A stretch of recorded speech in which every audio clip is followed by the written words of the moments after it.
Welcome back to the channel. My name's Connor. My name is Louis. And today we are working with the Canon R5 and the iPhone 12 Pro Max. These are our two main cameras that we use on a daily basis to record our content.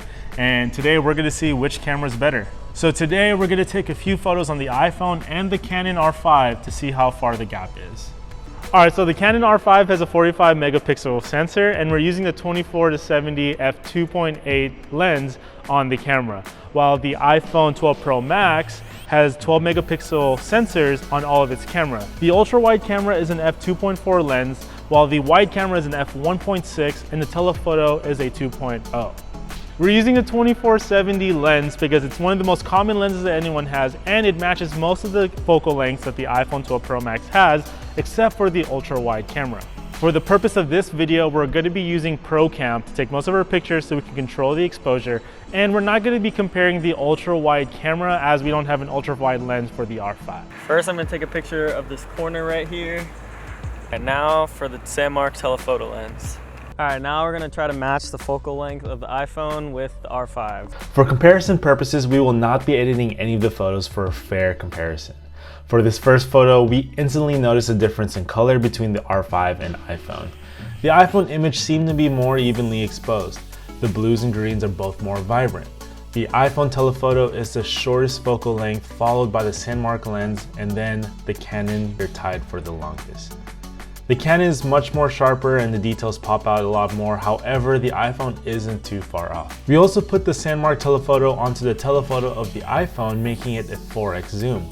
We found similar results, however we'd say the Sammark 4x comes a little bit closer to the sharpness of the Canon at 70mm with a longer focal length. Again, the Canon image is much sharper and the details still pop out a little bit more. For this portrait, we were testing out to see if the iPhone can produce good bokeh. Obviously, the Canon is much better in this category because it has a bigger sensor. However, adding the Sammark telephoto lens onto the native camera of the iPhone, it seems to improve it just a little bit more, giving it also a little bit of bokeh. All right, so first for the wide angle shot, I'm gonna use the wide angle camera on the iPhone. I'm actually gonna take a straight up picture straight above. All right, so now we're gonna add the wide angle lens onto the camera and take the same photo. Finally, we're going to use the R5. Now for wide angle shots. For the most part, things stay similar here, just like the telephoto images.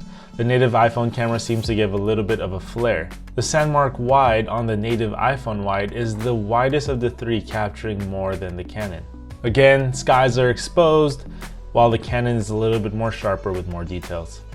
This is more obvious on the set of photos you can see here, where the building is furthest away with the Sammark lens. The iPhone again looks to expose both shadows and highlights evenly, and this is mainly because of Apple's built-in software onto the iPhone. The iPhone image seems to give off a more edited look right out of the camera. All right, now we're gonna do a video test with the R5 and the 12 Pro Max. And for both of them, we're gonna film in 4K and 24 frames per second.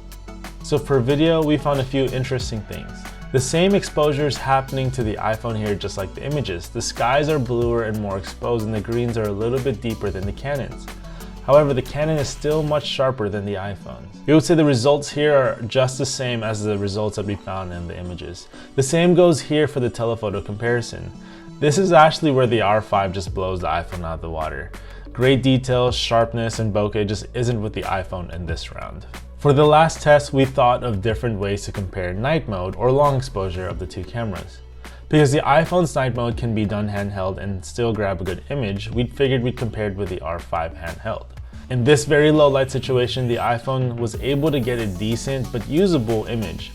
Now, matching the same settings on the R5, we just couldn't get it stable enough with the wider telephoto. Again, the iPhone software makes it so handheld shooting is optimized, while the R5 or bigger professional cameras is made for more intentional production.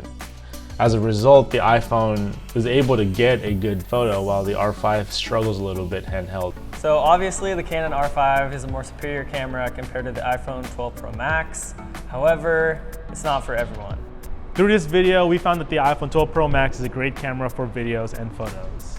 Adding different lenses and different attachments can just further close the gap in between the iPhone and professional cameras. The iPhone is a great camera for anyone who just wants to create content. Let us know what you think. Like and subscribe, and catch us in the next one.